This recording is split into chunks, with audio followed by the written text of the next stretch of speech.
আমার বাড়ি বাংলাদেশ।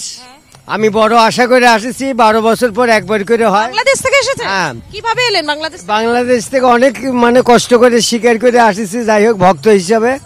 ওখানে কি অবস্থা এই মুহূর্তে সনাতনীদের? খুবই খারাপ অবস্থা।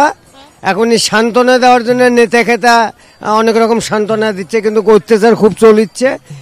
আমাদের হিন্দু বলে আর কোনো শব্দ নাই বাংলাদেশে। হ্যাঁ, হিন্দু যে আমরা, এই দাবিটা যেরকম আমার মায়ের দেশে করছি, এরকম হিন্দু আমরা ওখানে দাবি করতে পারছি না। আপনার বাড়ি কোথায়? আমার বাঙালি রাজশাহী ডিস্ট্রিক্ট, নাটোর জেলা। নাটোর জেলা। হ্যাঁ। কবে এসেছেন? আমি আসেছি আজ 6 মাস হচ্ছে আসা আর কি, 6 মাস। হ্যাঁ, কিন্তু এই 2 মাস আগে আমাদের খুব মারামারি হয়েছে এবং এখনো হচ্ছে আনাচে কানাচে।